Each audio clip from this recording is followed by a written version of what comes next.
Hey everybody, welcome to Handy Dandy Super Useful Phishing Tips. Thanks for coming, but I think you're looking for the room down the hall, 207. Love the hat, by the way.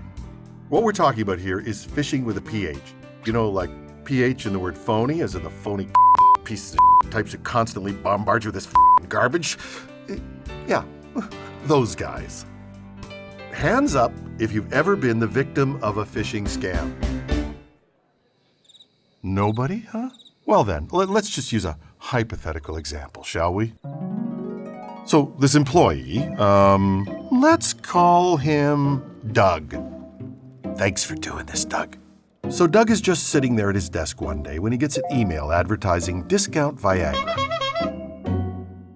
Discount Viagra? Come on. Does Doug look like the type of guy who needs discount Viagra? So of course, Doug deletes the email. Right, Doug? Delete the email, Doug. A bit later that day, Doug gets another interesting email telling him he's won a 7-day cruise in the Caribbean. Way to go, Doug! All they require is Doug's email address, phone number, blood type, mother's maiden name, polar coordinates, favorite color, and credit card information. Of course, Doug is way too smart to fall for this sort of thing. I mean, why would they need his credit card information if it's a free trip? And who spells Caribbean with a K? Still, even later that day, right before he has to leave for his 5:30 salsa dancing lessons, Doug receives an alarming email from his bank saying there's been a security breach and he needs to click on this link to verify his identification and password right away. This is a disaster. Thank heaven the bank spotted this. Doug has to work fast to protect himself, doesn't he? Maybe not. Let's take a deep breath and think about this for a moment. First of all, if the breach really was happening and time was of the essence, why would the bank contact him via email? Try mousing over the link to see what appears. Look carefully. Isn't it kind of curious that instead of having a bank of whatever email address extension, this one is DHK77537 at thisisnotascam.br? Furthermore, Doug doesn't even have an account at that bank.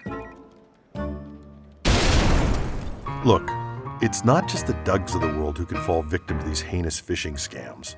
So can Mary, and Walter, and Felicia, and Tony, especially Tony.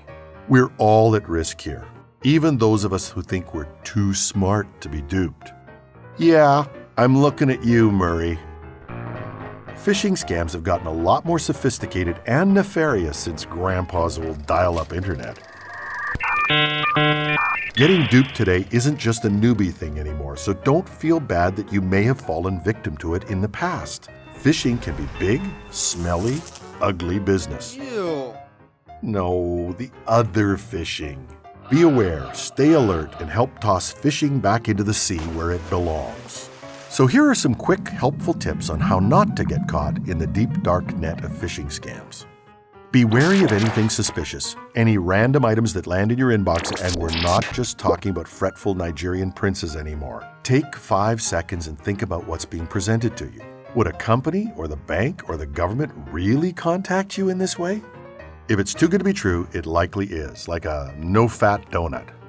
Be especially careful of anything with a heightened sense of urgency. Acting upon something too quickly leaves us wide open to who knows what, and if you're not careful, the only thing that may be time-limited is your corporate security. Watch for bogus hyperlinks.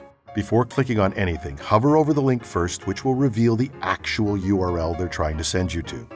And if you don't, you're likely in for more viruses than a grade 4 class in flu season.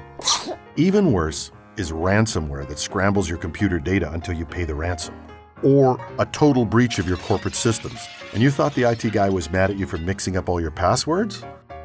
Lastly, don't open any attachments in an email you're unsure of.